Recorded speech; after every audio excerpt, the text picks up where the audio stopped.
Hello guys, welcome back to my channel. I am Aarti Koshik again here with another video, and in this video I will discuss some questions based on chapter first and second, that is the living world and biological classification. This video will consist more question from this the living world and less from the biological classification. I will upload some more videos in which I will discuss the more question related to this biological classification, as it is an important topic for biology or for any competitive exam and for board exam as well, as it consists all the basics of biology. So we will discuss this in upcoming videos also. So thank you so much for clicking on my video, and if you find anything relevant, then please comment that, and if you want me to improve something, then comment that also. Stay tuned with me. And here is our first question: which one of the following aspect in an exclusive characteristic uh, is an exclusive characteristics of living things? यहाँ पे पूछा गया है कि कौन सा है ऐसा करेक्टरिस्टिक जो लिविंग थिंग्स के लिए है। तो वन बाय वन हम यहाँ पे वो मेथड यूज़ करेंगे, ऑप्शन एलिमिनेशन वाला। तो फर्स्ट इसमें इसने बोला कि perception of events happening in the environment and their memory. In their memory ये सिर्फ ह्यूमन के केस में होता है, बट इन्वायरमेंट के केस में कि अपने सराउंडिंग्स के अगेंस्ट रिएक्ट करना, ये ऑल यूकैरियोट्स एंड प्रोकैरियोट्स जितने भी ऑर्गेनिज्म है वो सभी ये जो चीज़ है वो परफॉर्म करते हैं। सेकेंड ऑप्शन इसने बोला increase in mass by accumulation of material both on surface as well as internally. अगर मास की एक्यूमुलेशन की बात हो रही है तो माउंटेन होते हैं, गार्बेज की जो हीप लग जाती हैं, ये सब भी तो नॉन लिविंग थिंग्स है। तो ये ऑप्शन हमारा इनकरेक्ट हो जाता है। और मैंने अपनी फर्स्ट वीडियो में डिस्कस भी किया कि ये क्राइटेरिया जो है, हम ये नहीं कह सकते कि केवल लिविंग थिंग्स के लिए है, नॉन लिविंग थिंग्स के लिए भी वैलिड है। Then isolated metabolic reaction occur in vitro. We all know that metabolic reaction occur in our body and we can perform it outside in laboratory also. So this option is also incorrect. Third one is increase in mass from inside only. How could it be possible that हमारा जो मास है वो हमारी body के अंदर तो increase हो जाएगा और वो बाहर इंक्रीज नहीं होगा? It's not possible. Tumour formation हो सकती है, बट दैट्स अनदर सिनेरियो। तो यहाँ पे हमारा जो करेक्ट ऑप्शन होगा वो होगा perception of events happening in the environment and their memory. Next है metabolism comprises. It's a very basic question. Obviously यहाँ पे हमारा डाइजेशन ऑफ फूड होगा, एलिमिनेशन ऑफ वेस्ट नहीं हो सकता, एक्सचेंज ऑफ गैसेस भी नहीं हो सकता, और various energy exchange in cell ये भी नहीं हो सकता। Digestion of food will be the correct answer. Next है biological organisation starts with. Biological organisation का मतलब है कि अगर हम ऑर्गेनाइज कर रहे हैं अपने ऑर्गेनिजम्स को, तो हम कौन सा लेवल, अपना इनिशियल लेवल चूज करेंगे। तो इसमें ऑप्शन दिए सब microscopic, molecular level, cellular level, organismic level, atomic level. या तो आइदर हमारा क्या हो सकता है, एटॉमिक लेवल हो सकता है, फिर उसके बाद हमारा क्या होगा, सब माइक्रोस्कोपिक लेवल। बट जब हम क्लासिफिकेशन पढ़ते हैं तो हम पढ़ते हैं कि हमारा क्या हुआ, माइक्रोस्कोपिक ऑर्गेनिज्म आए जैसे हमारे प्रोकैरियोट्स आए, फिर उसके बाद हमारे सेलुलर ऑर्गेनिजम्स आए जैसे कि हमारे यहाँ पे प्रोटोजोआ आते हैं, फिर उसके बाद हमारे मल्टी सेलुलर ऑर्गेनिज्म आ गए। तो अगर हम बायोलॉजिकल क्लासिफिकेशन के अकॉर्डिंग देखें तो यहाँ पे करेक्ट आंसर क्या होगा, सब microscopic molecular level. Next question है the living organisms can be unexceptionally distinguished from the non living things on the basis of their ability for. Living organisms को हम नॉन लिविंग थिंग्स से किस ability के base पे अलग कर सकते हैं? ऑप्शन देखते हैं। रिप्रोडक्शन के बेस पे, रिप्रोडक्शन के बेस पे हम नहीं कर सकते, क्योंकि as we know non living things तो रिप्रोड्यूस करती नहीं है। बट कुछ स्टीराइल ऑर्गेनिजम्स होते हैं, जैसे हमने डिस्कस किया, वर्कर बी होता है, म्यूल होता है, और बहुत कुछ ट्रांसजेनिक ह्यूमन बींग्स भी होते हैं जो रिप्रोड्यूस नहीं करते, जो इनफर्टाइल होते हैं वो भी रिप्रोड्यूस नहीं करते। पर हम ये तो नहीं कह सकते कि वो नॉन लिविंग है, दे आर अलाइव। सो ये नहीं हो सकता, ग्रोथ एंड मूवमेंट तो हो ही नहीं सकता। क्यों नहीं हो सकता? क्योंकि ट्रेन बस ये भी नॉन लिविंग है, वो मूवमेंट शो करती हैं। ग्रोथ की बात नहीं कर सकते क्योंकि माउंटेन भी ग्रो करता है, ठीक है।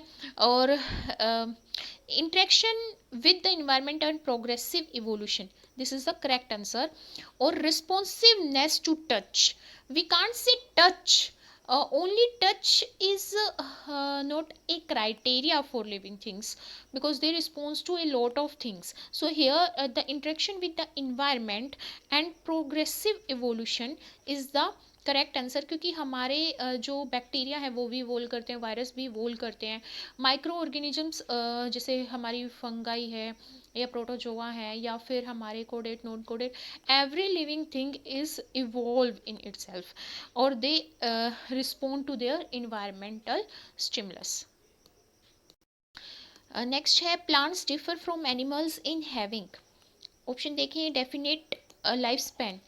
ओबियसली ये डिफर नहीं करता है प्लांट्स को एनिमल से, क्योंकि animals and plants both have definite life span. जो भी लिविंग क्रिएचर है, every one of them have a definite lifespan, so it's an incorrect option. Second is localized growth, localised growth हो सकती है क्योंकि एनिमल एक पर्टिकुलर पीरियड तक ही grow कर पाते हैं, पर प्लांट्स को आप काट दो फिर वो ग्रो कर जाता है, वो थ्रू आउट हिज लाइफ ही continue his growth. So correct answer is localised growth. पर अदर ऑप्शन अगर हम देखें, इनडेफिनेट लाइफ स्पैन, तो इनडेफिनेट लाइफ स्पेन ऐसे नहीं कह सकती कि plant have indefinite life span. अगर हम वीट की बात करते हैं या फिर हम बेनियन ट्री की बात करते हैं, we use to say that banyan tree could survive till 300 years. It could have survived more than 300 years, but we give it a definite year. तो हम ये कह सकते हैं कि भाई इनडेफिनेट तो नहीं हो सकता। Localised growth and indefinite life span, localised growth हो सकता है पर इनडेफिनेट लाइफ स्पेन इसमें इनकरेक्ट आ गया, इसलिए हमारा करेक्ट ऑप्शन क्या है? Second one.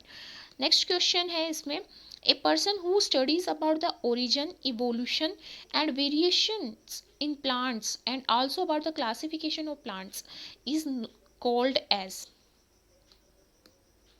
हम वन बाय वन टेक्सोनोमिस्ट को डिस्कस करते हैं। अगर मैं क्लासिकल टेक्सोनोमिस्ट की बात करूं या टेक्सोनोमी की बात करूं, तो क्लासिकल टेक्सोनोमिस्ट कौन से, जो क्लासिकल टेक्सोनोमी के साथ डील करते हैं। तो क्लासिकल टेक्सोनोमी में क्या आता है, इसमें हम क्लासिफिकेशन करते हैं किसका? स्पीसीज का, in which species is considered as basic unit. इसमें हम ऑर्गेनिज्म को डोमेन्स के अकॉर्डिंग, उसके kingdom, phylum, class, order, family, genus, species, इन सब के अकॉर्डिंग, मतलब उसकी मॉर्फोलॉजी भी देखेंगे और उसकी फाइलोजेनी मतलब कि इवोल्यूशनरी हिस्ट्री भी देखेंगे, तब हम उसको हिरार्कियल जो हमारा क्लासिफिकेशन होता है, क्लासिफिकेशन डोमेन होता है, टेक्सा होते हैं, उनमें हम उसको क्या करेंगे? क्लासीफाई करेंगे। यहाँ पे पूछा गया है person who studies about the origin, evolution and variations in plant. Obviously वो क्या होगा? क्लासिकल टेक्सोनोमिस्ट होगा, क्योंकि वो वेरिएशन भी देखेगा कि कैसे एक दूसरे से वेरी करे, इवोल्यूशन भी, ओरिजिन, और फिर उसको क्लासीफाई करेगा। तो वो कैसे क्लासीफाई करेगा कि किस स्पीसीज में आता है, जीनस में आता है, कैसे आता है, और सारे करेक्टरिस्टिक वो मेजर मतलब यहाँ पे उसको नोट करके चलेगा। तो ये क्लासिकल टेक्सोनोमिस्ट ही कर सकता है, हर्बल नहीं कर सकता। और एल्फ हर्बल जो हर्ब्स वगैरह के साथ डील करे, वैसे herbal taxonomist is not A correct word for taxonomist. And third one is alpha taxonomist. Alpha taxonomy use की जाती है जब हम फाइंड करें या डिस्क्राइब करें या टेक्सा को हम नेमिंग दे, मतलब कि ये भाई सब स्पीसीज में आ रहा है, ये सारे ऑर्गेनिज्म सब स्पीसीज में आ रहे हैं, सुपर स्पीसीज में, सॉरी सुपर फाइला में आ रहे हैं, सब फाइला में आ रहे हैं, किस में आ रहे हैं, कौन से डिवीजन में आ रहे हैं, तब अल्फा टेक्सोनोमी को हम यूज़ करते हैं। फिर आती है हमारी बीटा टेक्सोनोमी। बीटा टेक्सोनोमी में क्या होता है, हम स्पीसीज को ऑर्गेनाइज्ड करते हैं in the natural system of hierarchical categories, जो उसके शेयर्ड ऑब्जर्वेबल जो करेक्टरिस्टिक होंगे किसी ऑर्गेनिज्म के, उसके बेस पे होगा। तो ये नेचुरल सिस्टम ऑफ क्लासिफिकेशन जो होता है, जो नेचुरल सिस्टम होता है वो खाली किस पे बेस्ड होता है? मॉर्फोलॉजी पे, उसमें इवोल्यूशन नहीं होता। तो वो किसके साथ डील करेंगे? उसको कौन डील करेगा, बीटा टैक्सोनोमिस्ट। तो यहाँ पे इवोल्यूशन आ गया है, इसलिए ये कौन सा ऑप्शन यहाँ पे करेक्ट होगा, क्लासिकल टैक्सोनोमिस्ट। नेक्स्ट क्वेश्चन है, who among the following is regarded as father of taxonomy. Obviously हमने पढ़ा है कि जो टैक्सोनॉमी है वो उसमें उसके फादर कौन है, Linnaeus. Next question is the branch of botany that is concerned with the classification and nomenclature and identification of plant is systematic botany, क्योंकि सिस्टमेटिक्स ही हमारी किसके साथ डील करती है, नोमेनक्लेचर के साथ भी, आइडेंटिफिकेशन और क्लासिफिकेशन के साथ भी। When organism is in same class but is not in same family, the taxonomic term is called as, जब organism same class में है, अगर मैं इसको डिस्कस करूं तो क्या होता है, देखो हमारा जब हम देखते हैं हिरार्कियल जो वे देखते हैं तो उसमें सबसे पहले हमारे क्या आते हैं, डोमेन आते हैं, ठीक है, फिर किंगडम आते हैं, फिर हमारा आता है फाइलम, फिर आती है हमारी क्लास, फिर आता है ऑर्डर, और फिर आती है हमारी फैमिली, और फिर आता है जीनस एंड देन स्पीसीज। तो इसने क्या बोला कि सेम क्लास में होंगे, सेम क्लास में मान लो मेमेलिया में है, ठीक है। अब वो उसने बोला is not in same family, पर सेम क्लास में मेमेलिया में है, बट वो सेम किस में नहीं है, यहाँ पे सेम फैमिली में नहीं है। जैसे मेमेलिया में आ गया हमारा, बट फैमिली कैनिडा और फेलिडा है, ठीक है। तो वो कौन सी टर्म हम यूज़ करेंगे, तो ऑर्डर यूज़ करेंगे कि उनका ऑर्डर क्या है, डिफरेंट है। तो यहाँ पे ऑप्शन क्या होगा, order. Which is a taxon, कौन सा यहाँ पे टेक्सोन है। देखो यहाँ पे मैंने ऑप्शन इनकरेक्ट दिए हैं, क्योंकि टेक्सोन का मतलब होता है एक डोमेन डिवीजन, किसमें, हिरार्की ऑफ क्लासिफिकेशन में। तो ऑल आर टेक्सोन, सभी टेक्सोन है। यहाँ पे मेरे को देना था नन ऑफ दिस, अगर नन ऑफ दिस होता तो वो करेक्ट आंसर होता है, क्योंकि all are taxon the following. इसमें दे रखा है हमें बुक और ऑथर, ठीक है। तो यहाँ पे देखना है कि कौन सा करेक्ट ऑप्शन है। तो हम वो जो हमारी स्पीसीज प्लांटारम है वो किसने लिखी है, लीनियस ने। तो ऑप्शन देखें तो बी सब में ही सेकंड है। तो अनदर ऑप्शन है जेनेरा प्लांटारम, जेनेरा प्लांटारम किसने, बेंथम एंड हुकर ने दी है ये बुक। तो ये ऑप्शन हमारा करेक्ट होगा। फिर हम देख सकते हैं अदर ऑप्शन को, हिस्टोरियन ये यहाँ पे स्पेलिंग मिस्टेक हो गई है, जेनरालिस प्लांटारम, ये बुक किसने लिखी थी, जॉन रे ने दी थी। जॉन रे ने एक टर्म दी थी स्पीसीज।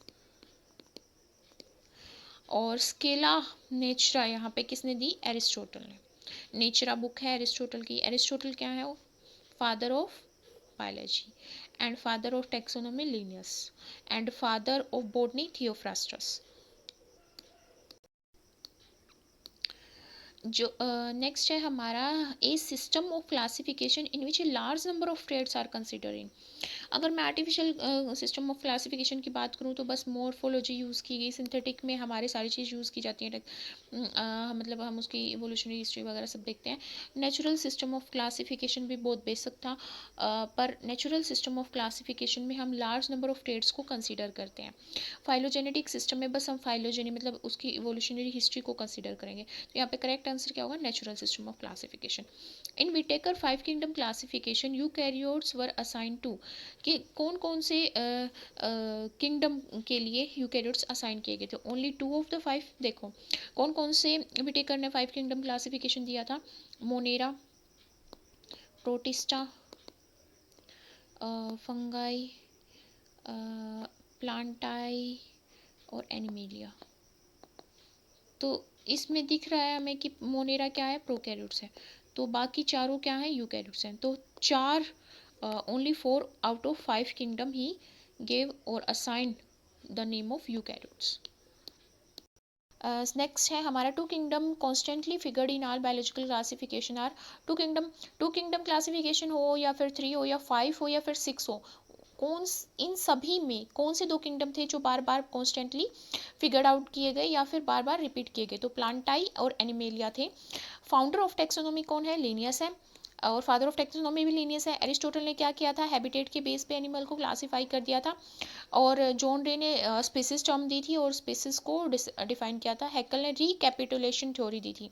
रिकैपिटुलेशन थ्योरी में क्या होता है कि अगर मैं फिश टू मैमल अगर यहाँ पे देखूँ एम्ब्रियोनिक स्टेज में, तो सब सिमिलर से जो करेक्टरिस्टिक है, स्ट्रक्चर है, मॉर्फोलॉजी है, वो शो करते हैं, मतलब कि वो अपनी इवोल्यूशनरी स्टेज को पास करते हैं एम्ब्रियोनिकल स्टेज में। यही होती है रिकैपिटुलेशन थ्योरी। और हैकल ने बहुत सारी टर्म और भी दी थी, जैसे ओनकोलॉजी, फाइलोजेनी और ये इकोलॉजी वगैरह ये सब। और एरिस्टोटल का हम क्या कहते हैं? फादर ऑफ बायोलॉजी भी बोलते हैं।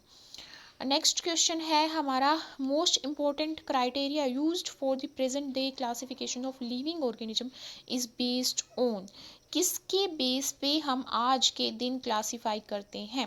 अगर मैं वन बाय वन ऑप्शन देखूं तो presence and absence of notochord.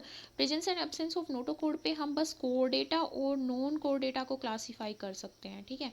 अब नॉन कोड डेटा को तो क्लासीफाई कर दिया, बट नॉन कोड डेटा में भी फाइला है ना, और कोड डेटा में भी तो है कि भाई वो फिश है या रेप्टाइल्स है, मैमल्स है।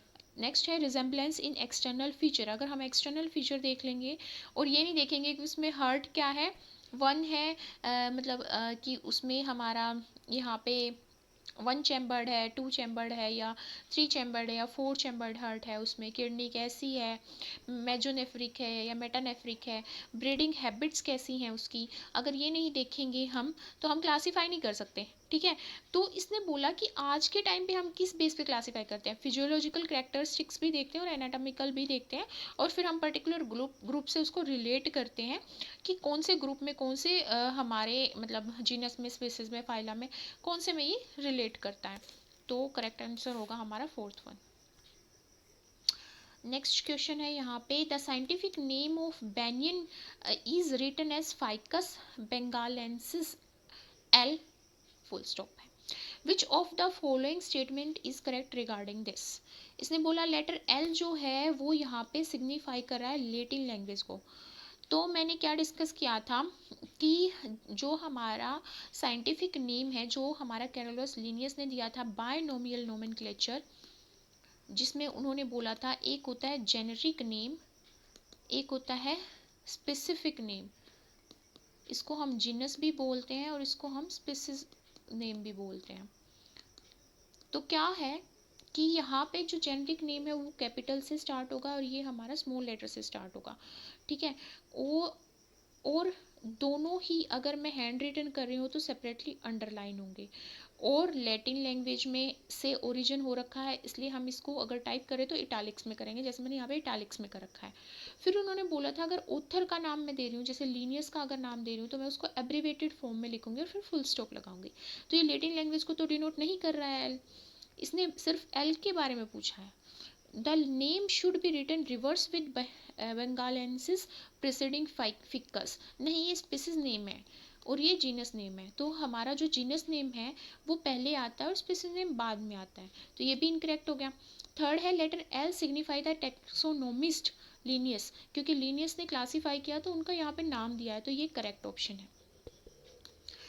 नेक्स्ट क्वेश्चन है हमारा, in taxonomic hierarchy cats are placed under the genus. Cats को हम किस जीनस में रखेंगे? मैंने यहाँ पे बात की थी जीनस, देखो फैलिस में रखेंगे, क्योंकि हमारा एक होता है कैनिड और एक फैलिड, तो हमारे जो फैलिस है वो हमारे यहाँ पे क्या है, जीनस है। पैंथेरा इज नॉट एंड कैनिस भी नहीं है क्योंकि कैनाइन के लिए होता है, तो हमारे यहाँ पे क्या होगा, करेक्ट वन फैलिस। ये टाइगर के लिए और लायन के लिए पैंथेरा होगा, कैनिस हमारा डॉग वगैरह के लिए होगा और कैट वगैरह के लिए फैलिस होता है। यहाँ पे select the incorrect statement out of the following. Incorrect, कई बार हम इसमें ही गड़बड़ करते हैं करेक्ट और इनकरेक्ट में। तो यहाँ पे ये इनकरेक्ट पूछ रहा है, ठीक है। तो फर्स्ट ऑप्शन है ऑल एनिमल्स, एनिमल की बात हो रही है जो बिलोंग करते हैं वेरियस फाइला से, are assigned to kingdom Animalia. Obviously बात है, पहले किंगडम आता है फिर फाइला आता है। जब ऑल एनिमल की बात हो रही है तो ऑब्वियसली वो एनिमल किंगडम में रखे जाएंगे, तो ये करेक्ट स्टेटमेंट है।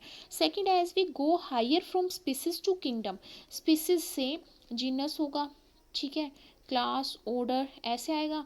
तो अगर हम स्पीसीज से ऊपर जाएंगे तो number of characteristic goes on common characteristic, no, common characteristic decrease होते जाएंगे, क्योंकि एनिमल्स में, एनिमेलिया में अगर मैं पहुंच जाऊं या एनिमेलिया किंगडम में मैं पहुंच जाऊं, जो कि हमारी हाईएस्ट कैटेगरी है और हाईएस्ट टैक्सोन है, तो उसमें कितने सारे ऑर्गेनिजम्स हैं, मतलब उसमें फिश भी आती हैं, रेप्टाइल्स भी आते हैं, बर्ड्स भी आते हैं, मैमल्स भी आते हैं। सब क्या कॉमन करेक्टरिस्टिक्स फॉलो करते हैं? कितने करेक्टरिस्टिक हैं उनमें कॉमन? बस ये हो सकता है कि उनमें वर्टिब्रल कोलम आ गया नोटोकॉर्ड के थ्रू के बजाय, और उनमें क्रेनियम आ गया। बट ये तो नहीं है ना कि उनके सारे करेक्टर्स मिलते हैं, कोई लैंड में फॉर्म में रहता है, कोई नहीं होता, किसी में मेमोरी ग्लैंड्स है, किसी में हेयर है, किसी में नहीं है, किसी में जो है, कोई कैनाइन है, कोई हमारा यहाँ पे फेलिस में आता है, मतलब किसी के करेक्टरिस्टिक कुछ है। तो यहाँ पे हम ये स्टेटमेंट क्या होगी? इनकरेक्ट, क्योंकि जैसे जैसे हम हायर जाते जाते हैं तो कॉमन करेक्टर्स हमारे कम होते जाते हैं, स्पीसीज में सबसे ज़्यादा कॉमन करेक्टर्स होते हैं।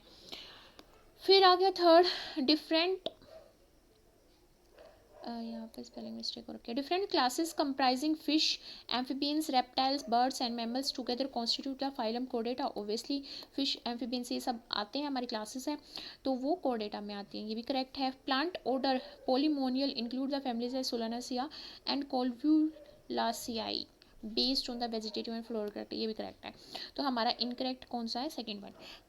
Next question is study the following statements regarding significance of botanical gardens and select the incorrect one. बोला कि इनकरेक्ट वन को सिलेक्ट करो, तो हम वन बाय वन स्टेटमेंट देखेंगे, जो सी इनकरेक्ट होगी उसको सिलेक्ट करते हैं। तो सबसे पहले इन्होंने बोला these help in growing important plants of local flora and keeping their record. तो ये तो लोकल फ्लोरा है, मतलब कि अगर मेरी लोकेलिटी में मैं यहाँ पे कोई बॉटनिकल गार्डन बनाया तो वो ऑब्वियस सी बात है यहाँ की हैबिटेट के अकॉर्डिंग ही उसमें क्या होंगे? हमारे प्लांट्स होंगे, तो वो लोकल फ्लोरा होगा और उनका रिकॉर्ड भी होगा, उनका भाई मतलब उनका इंग्लिश नेम होगा, लोकल नेम होगा, उनका साइंटिफिक नेम होगा, वो सब वहाँ पे मेंशन किया गया होगा। सेकंड है these help in providing living plant material for research work. Obviously हम जब टूर पे जाते हैं, मतलब बोटेनिकल गार्डन में जाते हैं, तो हम किस पर्पज़ से जा रहे हैं? हम ये देखना चाहते हैं कि वहाँ की लोकेलिटी में कौन कौन से प्लांट्स मिलते हैं, क्या क्या क्लासिफिकेशन, क्या क्या उनके करेक्टरिस्टिक्स हैं, तो ये रिसर्च वर्क के लिए। थर्ड है these help in growing and maintaining rare and endangered species. It is also true to preserve them and to protect them. हम कुछ मतलब बोटेनिकल गार्डन बनाते ही इस पर्पज़ के लिए हैं। तो यहाँ पे कौन सी इनकरेक्ट स्टेटमेंट है? कोई भी नहीं है, तो none of this is the correct answer. Next question है match column one with column 2 and select the correct option from the course given below. अब इन्होंने दिया है बोटेनिकल गार्डन, जूलॉजिकल पार्क, इन सब के बारे में कुछ कुछ पॉइंट्स दिए हैं। तो बोटेनिकल गार्डन में क्या होता है? लिविंग प्लांट्स होते हैं। जूलॉजिकल पार्क्स में क्या होता है? प्रिजर्व हमारे लिविंग वाइल्ड एनिमल होंगे या preserve plant and animal specimen? Obviously living wild animals होंगे। म्यूजियम में क्या होगा? हमारे preserve plant and animal specimens होंगे। हर्बेरियम में हम क्या रखते हैं? प्रिजर्व प्लांट स्पेसिमेन, क्योंकि हर्बेरियम शीट होती हैं, उस पर हम प्लांट के स्पेसिमेन ही रख सकते हैं, जैसे कि उसके लीफ होगी, बाक होगी, ये सब ही रख सकते हैं। प्लांट मतलब सॉरी, हर्बेरियम शीट पे हम एनिमल के स्पेसिमेन को तो नहीं रख सकते ना। इंसेक्ट्स वगैरह को रख सकते हैं, बट वो हम बनाते नहीं हैं, वो बॉक्सेस वगैरह में हम प्रिपेयर करते हैं, मतलब उनको प्रिजर्व करते हैं। तो ये क्या हो सकता है इसमें करेक्ट आंसर? बी, ए का हम देख सकते हैं botanical garden third. It's very easy, so you can do it. Next one is which of the following serve as a quick referral system in taxonomic study. देखो म्यूजियम टेक्सोनोमिक स्टडी नहीं देता है, वो बस हमें दिखाता है कि ऐसे से इवोल्यूशन हुआ था, यही हमारे प्रिजर्व हमारे ऑर्गेनिज्म हैं, या फिर उनके स्केलेटन है, जो भी है, जूलॉजिकल पार्क भी हमें टेक्सोनोमिक स्टडी के लिए क्विक रेफरल नहीं देता है। हर्बेरियम देता है क्योंकि हर्बेरियम स्पेसिस पे जिसने उसको कलेक्ट किया होता है उसका भी नाम होता है, और मतलब जिस क्लास से, जिस टेक्सोन से वो बिलोंग करता है, वो सब उसका क्लासिफिकेशन होता है, और उसको हम एज ए रेफरेंस यूज़ कर सकते हैं। तो यहाँ पे करेक्ट आंसर क्या होगा? हर्बेरियम शीट को ही हम यूज़ कर सकते हैं। Next match column 1 with column 2 and select the correct option from the given code. तो लोयल बोटेनिकल गार्डन, क्यों ये कहाँ पे सिचुएटेड है? इंग्लैंड में। ये सब बिल्कुल एनसीईआरटी से है। और सेकंड है, Indian botanical garden is situated in Howrah, and national botanical research institute Lucknow, and Lloyd botanical garden Darjeeling. So correct option will be